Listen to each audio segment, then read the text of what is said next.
Chapter 34 of For Heaven's Sake, Little Talks to Little Folks by Reverend Gerald T. Brennan.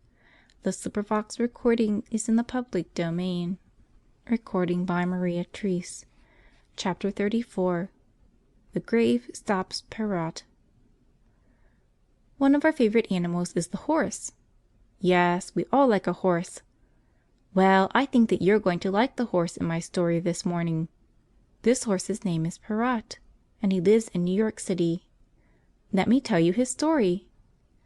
When Parrot was a young horse, he was bought by the police department of New York City. Then Parrot was sent to school. No, Parrot didn't have to learn how to read or write, but Parrot had to learn how to walk, how to trot, how to turn around quickly, and how to act in a crowd. After 30 days of school, Parrot was placed on traffic duty. His rider was Policeman Dan Fitzpatrick. Policeman Dan liked horses. Policeman Dan learned to love Parrot, and they became very good friends. Every day Policeman Dan went to the stable with a pocket full of sugar and carrots. As soon as Parrot heard the policeman's voice, he would stamp his feet and make a loud noise. After Parrot had eaten his sugar and carrots, Policeman Dan would saddle him, and off they would go on traffic duty. For 10 long years, Parrot and Policeman Dan did a fine job on the streets of New York City.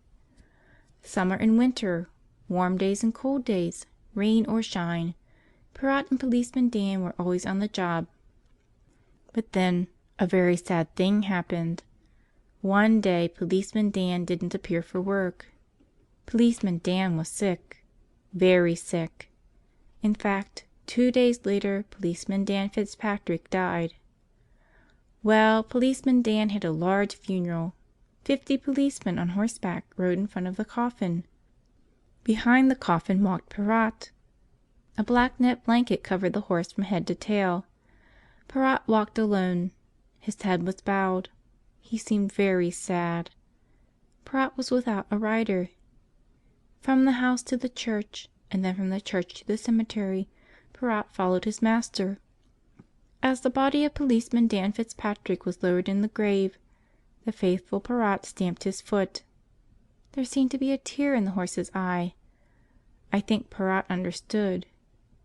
For 10 long years Parrot and Policeman Dan had been very close friends.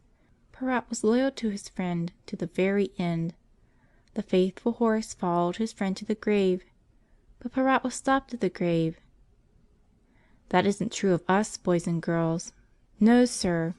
If one of our friends dies, we may follow our friend to the grave, but we don't have to say goodbye to our friend at the grave. Oh, no. They may put our friend's body in the grave, but that's not the end of our friend. No, no. Our friend's soul will never die. Our friend's soul, you know, will live forever. Now, before our friend's soul goes to heaven, it may have to go to purgatory. If there are any venial sins on that soul, those venial sins must be removed by suffering in purgatory. Then, too, that soul must pay God for every sin that it has ever made. Yes, boys and girls, the poor souls in purgatory suffer. The poor souls can't help themselves. They can't help themselves by praying. They can't go to Mass. They can't receive Holy Communion. They can't do anything that will hurry them out of purgatory into heaven. But you can help. You can pray for the poor souls. You can offer your Masses for the poor souls. You can receive Holy Communion for the poor souls. Yes, you can help the poor souls in many ways. You can shorten their time in purgatory. Maybe some poor soul needs just one Hail Mary to get into heaven. Why don't you say that Hail Mary this morning? Pray today. Pray every day for the poor souls. Oh, it's a grand thing to know that we can help our dead friends to get into heaven. We can help our dead friends, the poor souls, by our prayers, our Masses, our Holy Communions. Parrot was loyal to the grave. Don't let the grave stop you. Be loyal to your friends in purgatory. Pray for the poor souls. End of chapter 34. End of For Heaven's Sake, Little Talks to Little Folks by Reverend Gerald T. Brennan.